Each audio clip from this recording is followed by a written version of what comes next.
provoca muitos predestinados,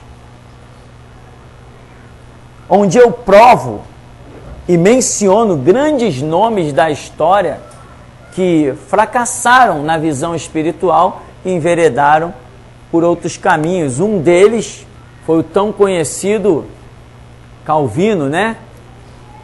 João não sei o que Calvino. Tem uma história desses nomes dele aí, mas enfim, conhecidíssimo como João Calvino. É de onde se tem os maiores relatos, de onde ferveu essa ideia chamada predestinação. E esse estudo justamente visa demonstrar a falsidade desta ideologia. Como? Pela própria Escritura. Eu não me preocupo com o que diz a predestinação, eu me preocupo com o que diz a Bíblia. Se eu conhecer a Bíblia, quando qualquer ideia ou ideologia vier até a mim, eu vou confrontá-la com a Escritura. Se passar na peneira da Escritura, muito que bem. Se não passou, acabou. Então, muitas pessoas, não é um erro não, mas muitas pessoas se preocupam muito mais em estudar outras religiões do que a própria Escritura. Não, eu tenho que conhecer para saber dos erros. Não. Conhecendo a verdade, automaticamente você detecta uma mentira. Isso é um relé que arma instantaneamente. Então, aí temos livros de seitas e heresias, temos livros falando sobre tudo, a presbiteriana e a sua maçonaria, os seus argumentos, um monte de coisa. Eu leio, mas aquilo nunca vai se tornar base para mim. A minha base sempre será a Escritura. Então, quando qualquer ideia surgir, se eu sei o que diz a Bíblia, né? A Bíblia diz que o Espírito Santo nos fará lembrar de todas as coisas. Se eu estudei, se eu sei o que diz a Bíblia, na hora que alguma ideia vem, alguma discussão, algum debate, o Espírito Santo saca a espada. Que espada é essa? A espada do Espírito, que é a palavra de Deus. E aonde está a palavra de Deus? Tem que estar dentro de mim. Então o Espírito Santo, ele faz isso. Se eu estudei, se eu tenho conhecimento, ele saca essa espada que está dentro da gente, que é a palavra, solta nos nossos lábios e nós acabamos com qualquer doutrina, qualquer ideia, qualquer filosofia. Tanto que vocês já devem ter tido experiências de discutir com pessoas de outras ideologias, sei lá, e vocês veem que todo mundo é obrigado a se calar. Eu tenho vários relatos aqui impressionantes nesse ministério. Impressionante, de pessoas que chegam ao ponto de chorar diante dos irmãos. Vêm todos convictos, mas quando os irmãos começam a ser usados pelo Espírito e a multidão das palavras começam a vir, a pessoa só resta se calar. Pode não aceitar, porque todo mundo é livre, mas que tem que admitir que o povo desse lugar sabe de Bíblia, sabe. Ninguém nos convence a nada. Nós conhecemos Bíblia, é a nossa meta, a nossa ideologia é estudar Bíblia. E nós estamos preparando algumas coisas ainda ali, para jogar nesse nosso centro bíblico, que são coisas tremendas. Quem se dedicar dentro dessa salinha por um ano, vai dar aula para qualquer pastor renomado que exista, não só na nação brasileira, no mundo. Porque o conteúdo que estamos jogando ali dentro é inacreditável, é fora do comum. Vai depender da dedicação de cada um. Então, predestinação, a base mais forte foi começada com esse tal de João Calvino. Aí hoje nós temos um monte de palhaço aí, que é Miguel Ângelo, José Luiz Miranda de Jesus, aquele que se diz, eu sou a reencarnação de Jesus Cristo, homem. Tinha que botar ele e o Henri Cristo junto, né, cara a cara. Vem cá, dá para vocês decidir qual de vocês é, afinal?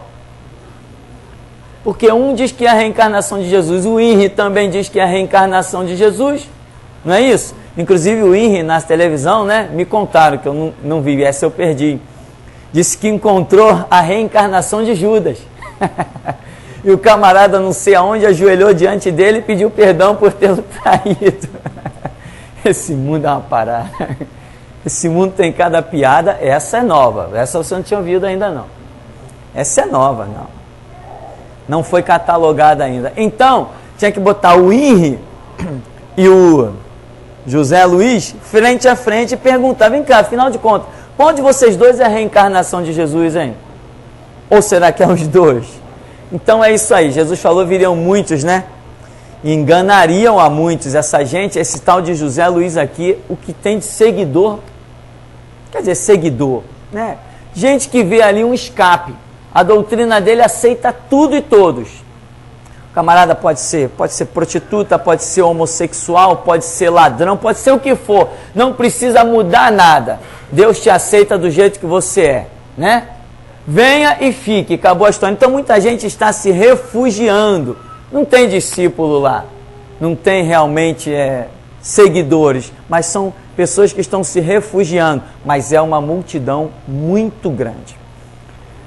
Então, irmão, a predestinação morreu durante um tempo, ela foi sepultada completamente, mas depois, no nosso tempo aí moderno, eu posso assim dizer, ela foi ressuscitada.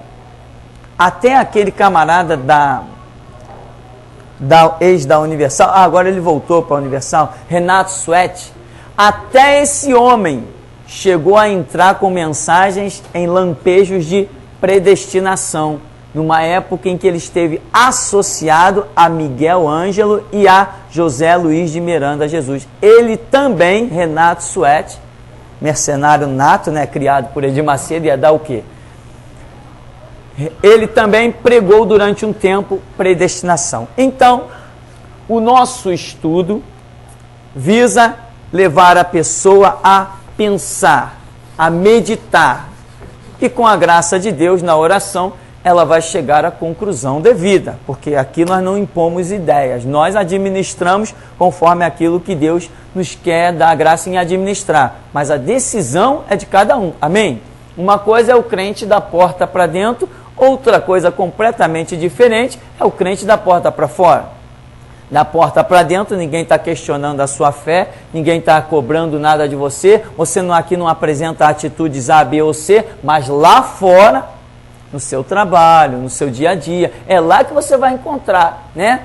A selva de pedra, nossa guerra, nossa luta dentro da igreja existe, mas ela é bem pequenininha. Lá fora é um verdadeiro campo de batalha. Então, vamos seguir aqui e eu vou procurar achar um ponto aqui em que a gente possa ganhar tempo. Diz que aí no segundo parágrafo, onde fala conforme o tema em questão, achou aí? Em cima do número 1. Conforme o tema em questão, observemos algumas passagens bíblicas. Em Hebreus 11 temos a famosa galeria dos heróis da fé. Conforme as abundantes passagens deste capítulo, veremos que todos os personagens tiveram que desprender alguma ação ou atitude. Isto demonstra que não eram inertes, nem tampouco predestinados. Na história de Abraão, nós encontraremos a expressão de que, tendo Abraão crido em Deus, isto lhe foi imputado por justiça. Gênesis 15:6. Ora, como imputar por justiça a atitude de alguém que já estivesse predestinado, ou seja, programado para corresponder de acordo com o desejado? Que galardão merece alguém que não teve direito a escolher a sua atitude? Então é só um ponto que começa a revoltar os calvinistas, né? Os predestinados, porque eu começo a demonstrar que homens na Escritura foram recompensados por suas ações, por suas atitudes. Mas a predestinação diz que já está tudo traçado, já está tudo determinado. Ora, se eu já estou determinado a agir de uma maneira, já estou pré-fabricado para agir de alguma determinada maneira, por que a Bíblia diz que haverá recompensa? Por que a Bíblia diz que haverá galardão? Que recompensa eu vou dar para um computador que ele age, ele produz exatamente aquilo que eu estou esperando dele? Ele tem que produzir, ele foi fabricado para aquilo. Eu não tenho nada para recompensar um computador, ele é morto. Ele não tem, a vontade dele não está em jogo. É isso que diz a predestinação, que a sua vontade não está em jogo. Eu sempre que toco nesse assunto, eu menciono de uma pessoa que esteve aqui e que foi dentro do gabinete desse servo do diabo chamado Miguel Ângelo e disse, a pessoa tipo se lastimou, né? Eu estou frequentando a igreja, mas a minha família não quer saber de Jesus. Miguel Ângelo disse para essa pessoa que esteve aqui nesse ministério e falou, não tem problema. Se eles já forem predestinados, eles serão salvos de qualquer jeito. Mesmo sem ir para a igreja, mesmo sem aceitar Jesus, ele disse isso. E não disse só para um, não. Né? E tem mais. Conversando com discípulos de Satanás, lá da igreja Cristo Vive, não sei se já mudou o nome, que muda o nome toda hora daquele antro. Conversando com discípulos de lá, essas pessoas falaram que todos já nascem predestinados. O camarada pode sair da igreja, pode ir para o morro, expressão que ele usou, né? Porque vagabundo não tem só em morro, viciado não tem só em morro, mas a expressão mais comum. A pessoa poderia até ir para o morro, fumar maconha, cheirar cocaína, pegar em armas, ir para a prostituição, que não tinha problema. Se ele já fosse predestinado, ele seria salvo de qualquer jeito. Então eu pergunto, né? Para que Jesus Cristo morreu na cruz? Palhaço, bobo, precisava morrer na cruz. Já tinha predestinado todo mundo. Antes da fundação do mundo, todos já nasceram com seu destino traçado. Então como é que ele veio morrer na cruz se todos já tinham seu destino traçado? Essas são ideias que eu jogo, muito simples no meu ponto de vista, mas que provoca muita gente. Tem um camarada na internet que ele escreveu lá um negócio, Calvino responde ao pastor Tupirani. Calvino nunca sentou comigo em nenhuma cadeira, mas está dizendo que Calvino me responde. Aí botou lá um monte de coisa de João Calvino e os textos, justamente muitos textos desse estudo aqui, Fé, o Poder do Livre-Arbítrio, ele coloca respostas de Calvino, como teriam sido de Calvino, textos do estudo de Calvino. Eu olhando lá, não vi resposta nenhuma, não estou nem aí, é problema dele. Se ele quer continuar predestinado, que continue, e eu vou continuar pregando a minha revolução e chamando os predestinados de servo do diabo. E acabou a história, né? Cada um segue seu caminho. E quando alguns me questionam, eu digo assim, amigo, o futuro vai mostrar quem está certo e quem está errado. Acabou.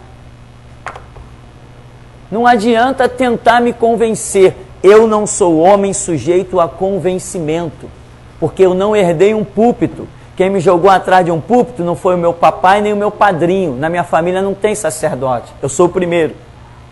Então ninguém me convence, porque eu sei o caminho que me levou atrás daquele púlpito. Não foi falando com homens que eu fui parar ali. Então eu falo, não perca seu tempo, vai jogar seu futebol, vá para a praia, vai pregar o que você quiser, mas não tente me convencer. É filho do diabo e ponto final. Não pode falar assim do ungido do Senhor. Tá bom, tchau. Passar bem. Então, irmão, Abraão teve uma atitude. Deus falou com Abraão, sobe ao Monte Moriá, sacrifica teu filho. Ele ia sacrificar. O anjo o interceptou. Opa, cadê a predestinação nessa história toda? Se o homem está predeterminado a fazer alguma coisa, mas ele é interceptado. Está complicado. Predestinado, mas é isso que eles pregam. Muitos se enganam quando leem que Deus é o autor e consumador da nossa fé. Isso não significa que Deus tenha criado a fé em nós, mas sim que Ele tenha criado o meio, redenção no sangue de Cristo, para desenvolvermos a nossa fé. Pois quem tem fé tem em algo ou alguém. Deus nos proporciona toda a condição para crermos. Por isso é que o Evangelho de João revela que o Espírito Santo busca nos convencer do pecado, da justiça e do juízo. Ora, se busca nos convencer, está claro que não somos predestinados. O Espírito Santo trabalha, mas a decisão é nossa pelo nosso livre arbítrio. Ora, Jesus não disse que o Espírito Santo, viria para convencer. Convencer de quê? do pecado, da justiça e do juízo. Ora, se eu estou sujeito, né, a um trabalhar do Espírito para me conduzir a um convencimento, se eu preciso ser convencido, cadê a predestinação? A Bíblia diz, conhecereis a verdade, e a verdade vos libertar de quê? Se eu estou numa cadeia de predestinação, não tem nada para eu ser liberto. Eu estou seguindo o meu caminho. É que nem o Espiritismo. O Espiritismo usa uma palavra que é da mesma maneira como se fosse uma predestinação. Quem sabe? É o karma. Né? O Espiritismo, quando uma pessoa está passando por alguma situação que eles não dão jeito, aí eles dizem assim, não, isso é o teu karma. Você vai ter que carregar isso aí. Agora tem umas linhas espíritas que dizem assim, não, vamos fazer um trabalho para mudar o seu karma. É assim que está acontecendo dentro de algumas, abre aspas, igrejas, fecha aspas, evangélicas. Doutrina, sim, Paulo diz, né? Apostatariam da fé, dando ouvidos a quê? A doutrinas de demônios. Alguns dias atrás eu estava lendo, eu falei assim, vão apostatar da fé, mas não simplesmente vão apostatar da fé. Eles vão dar ouvidos a doutrinas de demônios. Aí eu comecei a analisar, eu falei, caramba, é mesmo. Comecei a lembrar dos livros espíritas que eu tinha lido, dos terreiros de macumba que eu já tinha frequentado, de toda a experiência espírita aí do mundo que eu havia tido. Eu falei, verdadeiramente, dentro das igrejas hoje, as doutrinas são de demônios. Vai uma rosa ungida? Tranca-rua fazia isso, meu. Não é? Não fazia? Fazia. Pão ungido. Pão ungido tinha no Espiritismo, tinha o dia de Santo Antônio, em que todo mundo levava um pãozinho. Você lembra? Quem lembra? Já andou por lá também, né? Levava um pãozinho, dava na mão do demônio manifestado chamado Santo Antônio, ele fazia um sinal de cruz, né? Sei lá o que ele fazia, era um sinal de cruz, e aquele pão você não podia comer. Você tinha que chegar em casa e colocar ele ou dentro da lata de arroz ou dentro da lata de farinha, porque ali teria prosperidade. O diabo já prega isso. O diabo já prega a falsa prosperidade há muito tempo. Então eu comecei a analisar, e essas coisas a gente não consegue analisar naturalmente, tem que ser a graça de Deus nos lembrando coisas de 20 anos, 25 anos, 30 anos atrás. Só Deus pode fazer isso com a nossa mente, né? Creio eu. Então, eu comecei a ver que realmente dentro das igrejas nada mais é do que doutrina de demônio. Entendeu? No Espiritismo tinha um negócio, você queria melhorar de vida, faz um trabalho assim na encruzilhada, não sei o que, ou na cachoeira, faz um trabalho. Ou então, faz tantos trabalhos. Você tem que fazer o trabalho vamos dizer, em três sextas-feiras. Faz esse trabalho durante 3 sextas-feiras, dizia o diabo, que eu vou te dar o que você está me pedindo. Ora, isso está hoje dentro das igrejas. É a corrente do empresário de 7 sextas-feiras. É não sei que de não sei quantas quintas-feiras. Não é assim? Sim. Eu estava com um prospecto dessa praga chamada Igreja Universal. E no prospecto, acho que joguei fora, dizia assim, trazemos de volta a pessoa amada em não sei quantos dias que falavam. Alguém leu esse prospecto para me ajudar? Em 7 dias. Se não me falha a memória, numa história dessa. Traga a peça de roupa da pessoa que você quer, traga não sei o que mais, e trazemos de volta a pessoa amada em tantos dias. Eu falei, lá vem um folheto espírita. Quando eu li Igreja Universal do Reino de Deus. Você não está acostumado a receber na rua papelzinho de gente divulgando espiritismo? Trazemos a pessoa amada em tantos dias. Não sei o que lá em tantos dias. Meu irmão, quando eu falo que é um templo satânico com nome de igreja, as pessoas, não se pode falar assim do ungido do Senhor. Eu nunca vi ungido do Senhor para ter cabeça para bode em maçonaria, como o Edir Macedo faz. Bom, mas esse não é o nosso assunto não, né? Como vai fugir de um assunto desse se ele é tão atual, né? Afinal de contas, nós temos as melhores informações.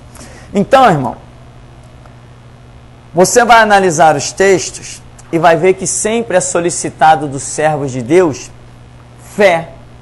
E o que é fé?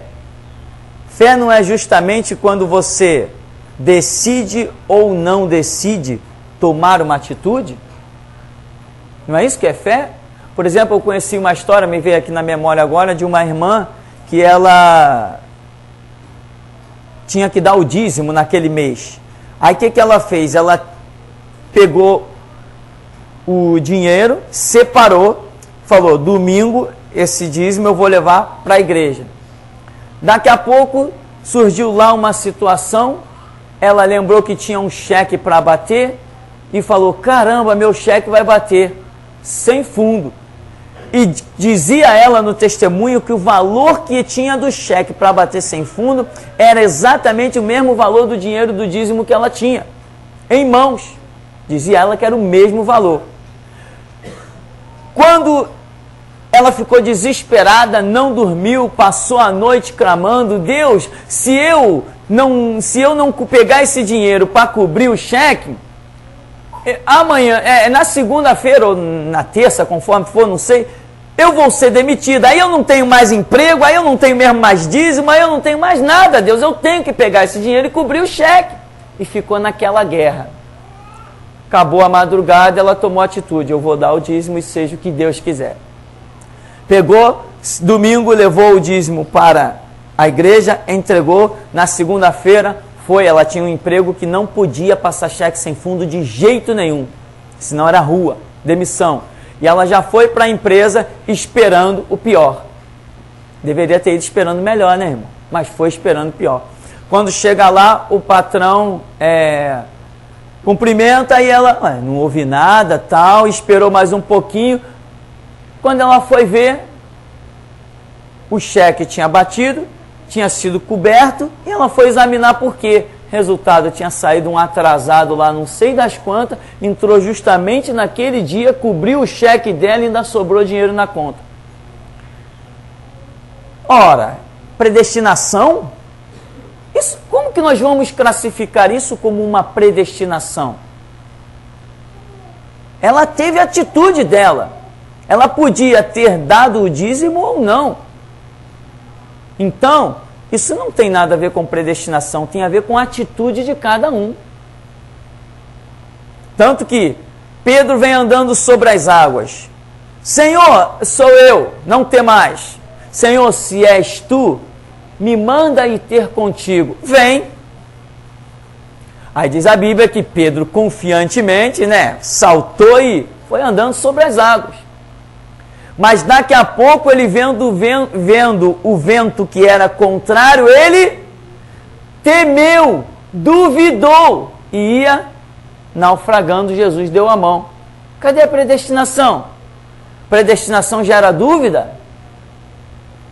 Então é uma doutrina diabólica, diabólica e complicada. Sem contar que o tal do João Calvino, se você der a sorte de encontrar alguns livros, você vai ver que esse camarada, ele não somente pregou a predestinação, como ele perseguiu quem não pregava. E ele mandou fechar um bocado de igreja, fechar na pedrada, fechar no tribunal de inquisição que ele montou, porque na época ele era a maioria com a doutrina da predestinação. Então ele arrebentou mesmo no tempo dele, Eu não reconheço um evangelho dessa maneira. Eu não reconheço um evangelho que invade templo. Nós não somos muçulmanos, Taca bomba, bate. Não, eu não reconheço esse tipo de evangelho. O evangelho que eu conheço é aquele que te bater numa face, oferece-lhe a outra. Esse é o evangelho que eu conheço. O evangelho que eu conheço tem coroa para mártir, não para assassino. Então, predestinação eu abomino.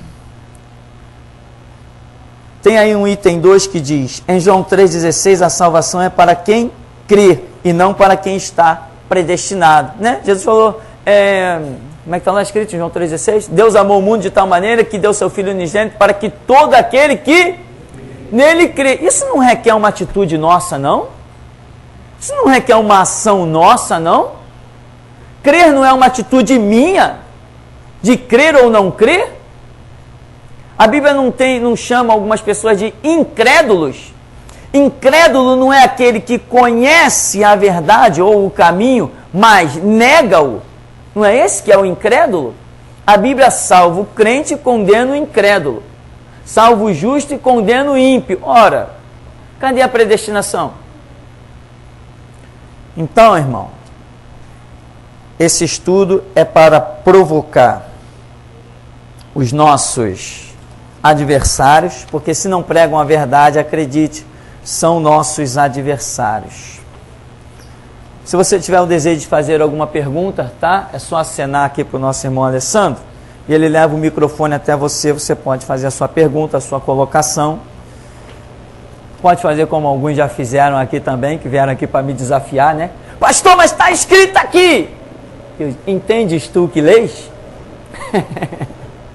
Então, irmão, fica à vontade para fazer a sua pergunta, e nós crescemos tanto com aqueles que têm as suas opiniões, fazem as suas perguntas, há um crescimento generalizado nesse lugar. Deus tem dado graça para isso.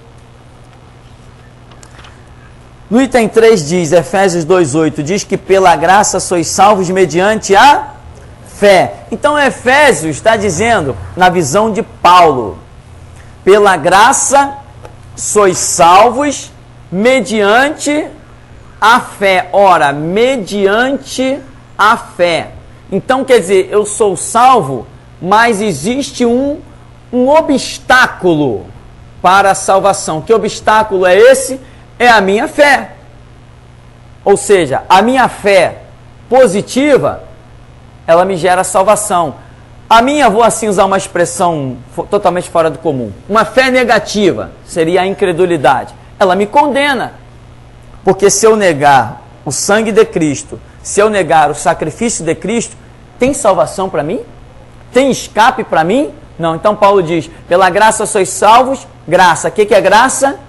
Sacrifício de Cristo, do favor imerecido. Nenhum de nós merecia isso. Graça é o sacrifício de Cristo.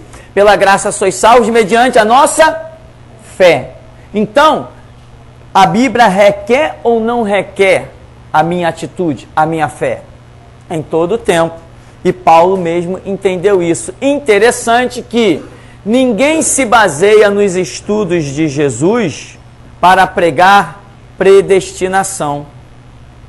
Você não vê ninguém se baseando em nenhuma passagem de Jesus.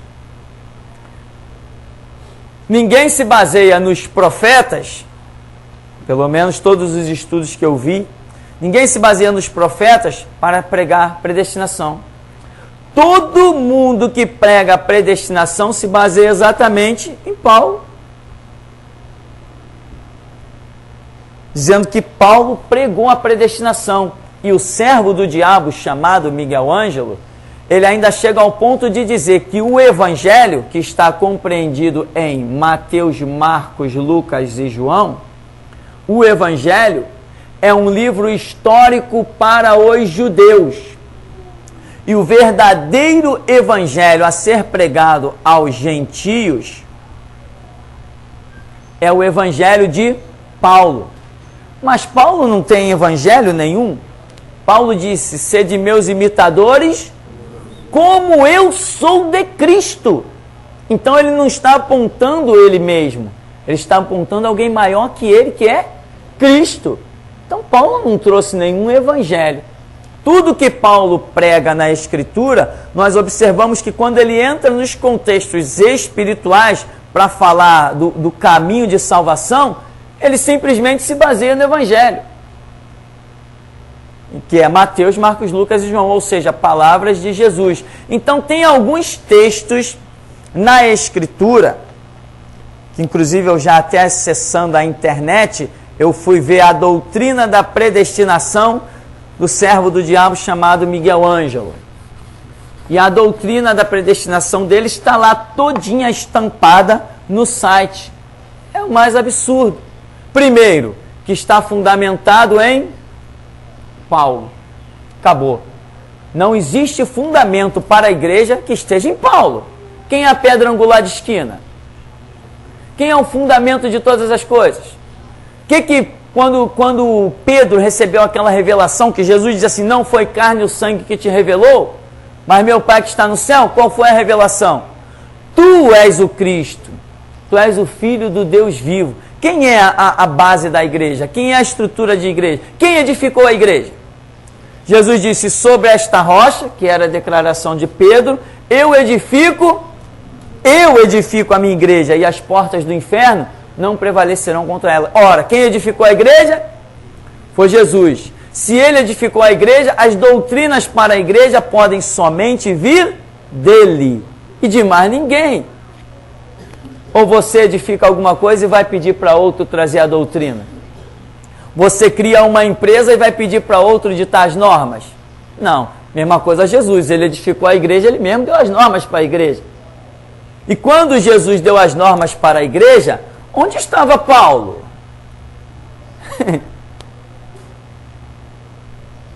Paulo não estava nem aparecendo no cenário.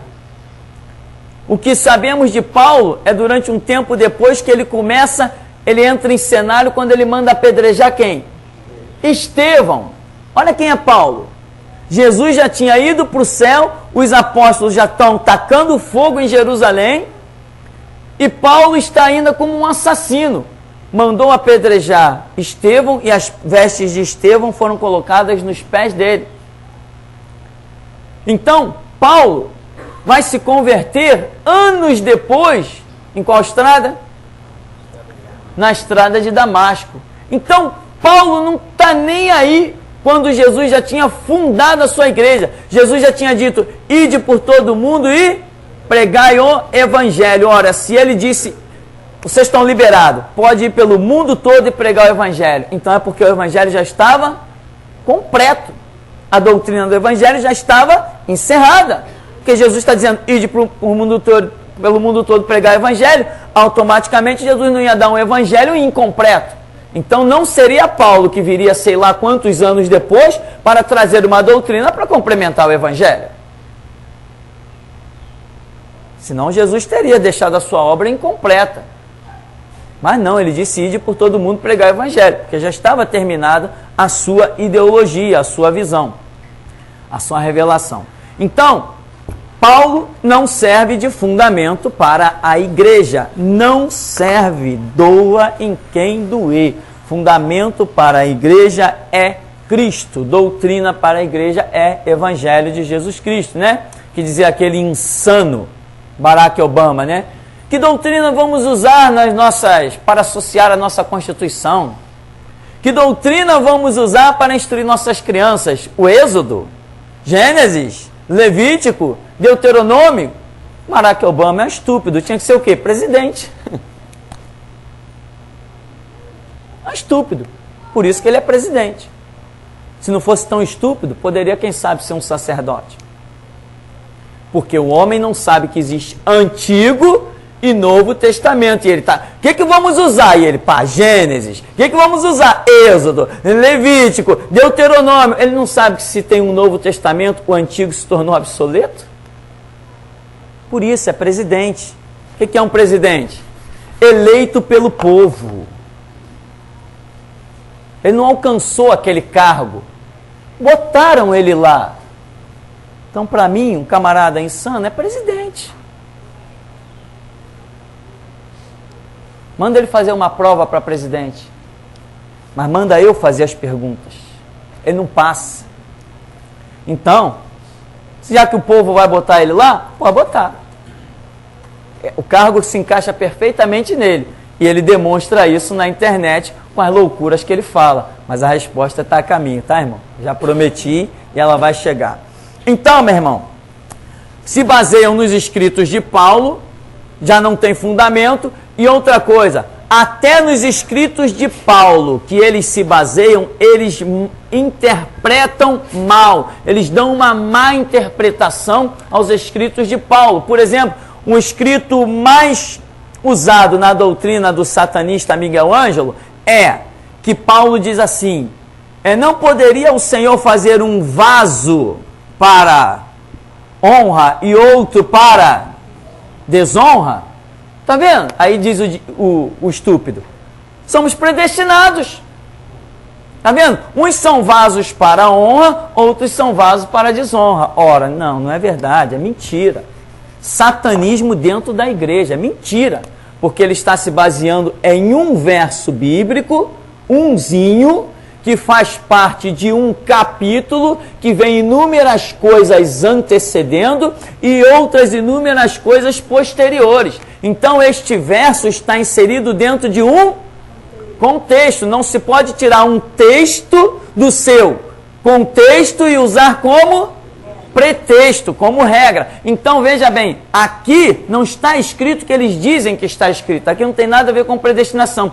O contexto aqui é o que Paulo está vendo sobre a nação de Israel com os gentios, em que Paulo vai até dizer depois, se a queda deles, dos judeus, foi a glória dos gentios, que dirá a sua restauração, será como a vida dentre os mortos. E não será? Será, o milênio será como uma vida dentre os mortos, mas o milênio terá base com a restauração de Israel. Isso que o milênio vai ser, restauração de Israel.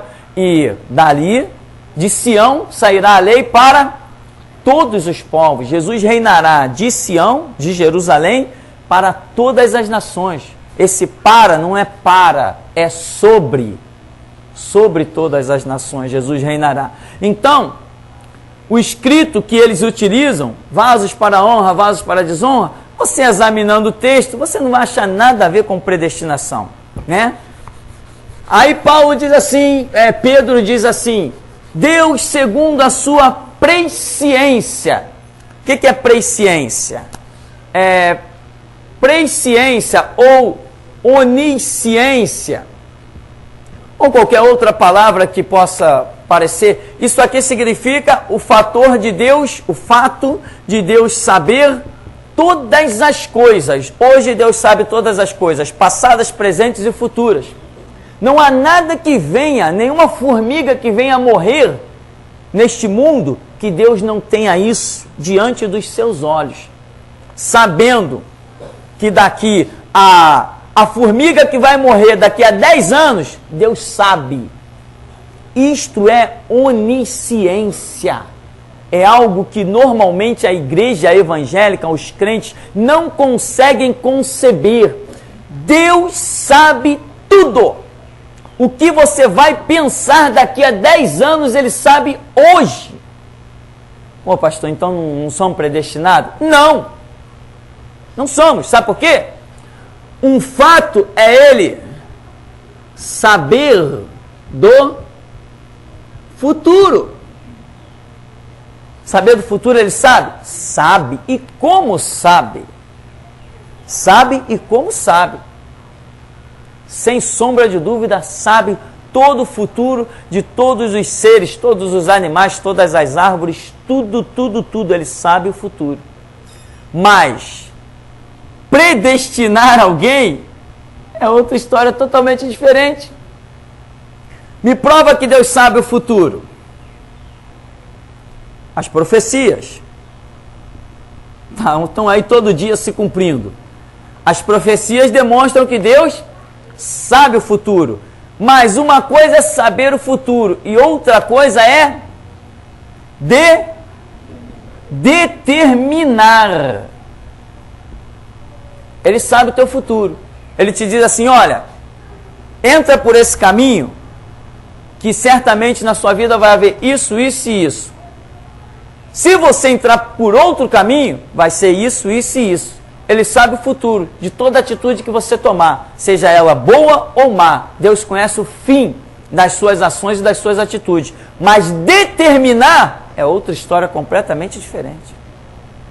Deus sempre deixa diante de nós dois caminhos. Justamente o livre-arbítrio é o que prova que somos livres para tomar decisões, para esquadrinhar situações, para orarmos e vermos a revelação, para que Deus nos dê o discernimento, a direção. Então, Deus saber o futuro é um fato.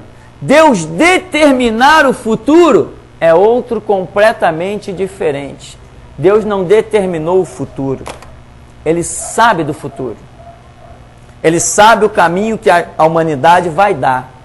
Tanto que entram as profecias. Olha, Paulo diz até o seguinte, como negaram o amor da verdade para se salvar, Deus fará o quê?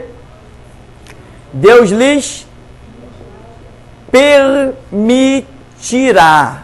Não está escrito que Deus lhes determinará. Está escrito que Deus permitirá a operação do erro. Os homens vão se desviando, só vai restar o diabo reinar sobre eles. Mas se Deus não permitir, o diabo não reina. Deus lhes permitirá a operação do erro. Aí eu pergunto, como que Deus permitirá a operação do erro, o reinado de Satanás sobre a terra? Qual vai ser a grande alavanca que vai permitir o reinado do diabo? O arrebatamento. Se Deus não nos arrebatasse, o diabo não reinava nunca. Porque com uma oração eu abalo o reino dele. Com a minha pregação e a guarda de Deus, não tem diabo que reine.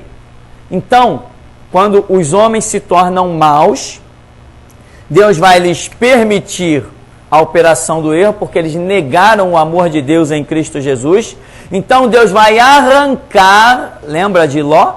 Deus vai arrancar a sua igreja da terra e vai permitir que o mal domine sobre a terra.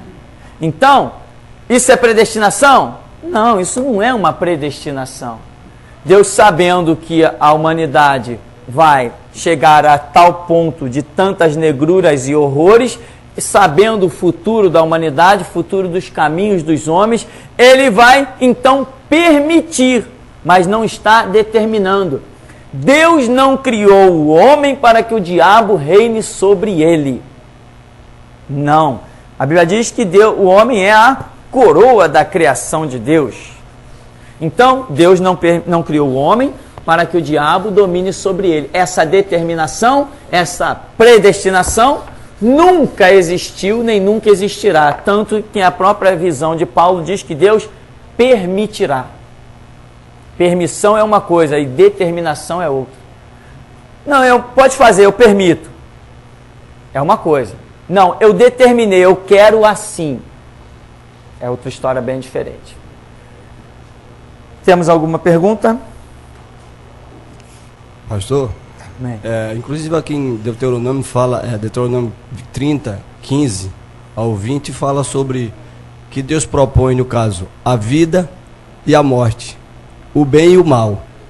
Ou seja, já está determinando justamente que Deus está fazendo uma colocação diante da gente. E no final ele ainda nos fala assim, escolhe a vida para que viva tu e a tua descendência. Então já mostra que não existe predestinação. Outra coisa também, quando o senhor fala a respeito de Paulo, mostrando que os camaradas falam sobre a predestinação que está nas cartas de Paulo, mas o próprio Paulo, ele diz que o evangelho que ele pregava era o evangelho de Jesus Cristo, que ele recebeu dele. Então, o que é que acontece? Quando Paulo saiu para pregar para os ímpios, para os gentios, Paulo não levou as cartas deles, que ela não estava escrita ainda. Paulo levou o evangelho de Jesus Cristo.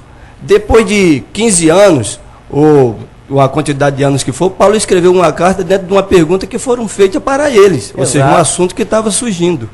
Mas os camaradas confundem tudo. Exatamente. O que falta? Estudo.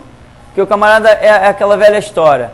Lê 5 minutos e quer pregar 1 hora. Irmão, só vai sair besteira. O negócio é o inverso. Você tem que estudar 1 hora para pregar 5 minutos. Você passa a vida estudando para, quem sabe, um dia poder parar atrás de um púlpito. Pensa que é moleza pregar todo dia? É moleza pregar 5 vezes na semana? Pensa que é moleza? Duvido que uma mente humana, sem a graça de Deus, consiga realizar isso. Eu duvido. Tanto que você entra nas igrejas e ouve o que ouve. Porque não tem condição da mente humana produzir pregação. Né? Embora você diga aí, veja alguns aí pedindo até direito autoral, né? A minha pregação, eu digo, coitado, só podia ser dele mesmo esse lixo. Então, meu irmão, o que o irmão Francisco colocou é algo importantíssimo para o nosso exame. Quando o Senhor diz, eis que diante de vós proponho 2 caminhos, o bem e o mal. Escolhei, pois, o bem para que vivais. Ora, se Deus está dizendo na Escritura que está propondo 2 caminhos, cadê a predestinação? Ele está propondo, se ele propõe 2 caminhos, ele está propondo, ele está exigindo aqui no cruzamento dos caminhos, ele vai exigir uma ação, uma atitude, ele vai exigir fé, porque é ele que está propondo, se ele está propondo o caminho, automaticamente ele já deu a sua palavra. Né? E se ele está dizendo que as pessoas têm que escolher o bem e não o mal, significa que ele deu a essas pessoas um entendimento do que é o bem e do que é o mal. Senão não teria condição de escolher. Então, existe nessa simples passagem, existe todo um complexo de informações que te fazem abominar a questão predestinação, né? Então, você que é um defensor do Evangelho, você vai ficar irado com algumas coisas que acontecem por aí. A nossa hora voou um pouco. Então vamos só concluir aqui para nós não termos que voltar nesse estudo, porque ele acaba se tornando só um conteúdo de informações. Na página 30 você vai ver, no item 5, Hebreus 10, 38 diz que o justo viverá da fé. E se ele recuar, recuar não tem predestinação, é uma atitude que depende da pessoa. Recuar ou ir adiante, Deus não tem prazer nele. Permite-me perguntar, como a Bíblia fala de crer e recuar se eu não tivesse livre-arbítrio? Como é que eu posso crer em alguma coisa ou recuar de uma situação se eu não tiver livre-arbítrio? Eu tenho que ter livre-arbítrio. Um predestinado não pensa. Predestinado não tem cérebro, né? Cérebro de computador não pensa. Ele é predestinado para corresponder àquelas operações. Então, ele não pensa. Ele executa. Nós não. Nós pensamos primeiro para executar depois. O que dizia Aristóteles, né? Nada caracteriza melhor o homem do que o fato de pensar. Mateus 8:10, Jesus exaltou uma atitude de fé. Logo, o homem possuía livre-arbítrio. Vai contar uma experiência de um homem. Mateus 6:30, Jesus reprovou a pequena fé. Isso quer dizer que poderiam ter tido outra atitude. Tinham livre-arbítrio e não eram predestinados, né? Jesus não criticou, ó homens de pequena fé, ó geração incrédula, até quando estarei convosco? Como é que Deus pode reprovar se ele já tinha determinado? Como é que ele pode chegar e dizer, ó geração incrédula? Peraí, Senhor, que incrédulo? Eu fui criado assim. Eu sou predestinado, eu não tenho que pensar, eu agi instintivamente. Não, instintivamente agem os animais, nós não. Um animal, uma onça devora uma criança e não sente nenhum remorso. Isso é instinto. Ela não tem noção do que está fazendo. É um instinto. Então, Mateus 9:22, mais uma atitude de exaltação à fé. Você vai examinar o texto depois. Enfim, todos esses textos mostram que pessoas tiveram que desprender uma atitude de fé. Agora, só para encerrarmos essa questão de predestinação dentro desse estudo, tão provocador e que revolta muita gente, vamos encerrar mencionando Adão e Eva, o começo da história. Adão cometeu um erro, Eva cometeu um erro. Deus os castigou? Sim. Como é que Deus pode castigar alguém que estava já pré-fabricado para agir de uma determinada maneira? Porque é isso que prega a doutrina da predestinação, né? Tanto que eles dizem, não, tu pode até subir o morro, fumar maconha, cheirar cocaína, mas se matar alguém, não, mesmo assim você é salvo. É a doutrina do satanista Miguel Ângelo. Então, Adão e Eva poderiam dizer assim, peraí Deus, tu vai me castigar por quê? Que culpa tenho eu do que fiz? Tu não me criou assim? Tu já não determinou que as minhas atitudes seriam essas? Eu já não sou um predestinado? Mas não. Adão e Eva tinham uma palavra, uma direção, agiram contrário, demonstrando que tinham livre-arbítrio, liberdade.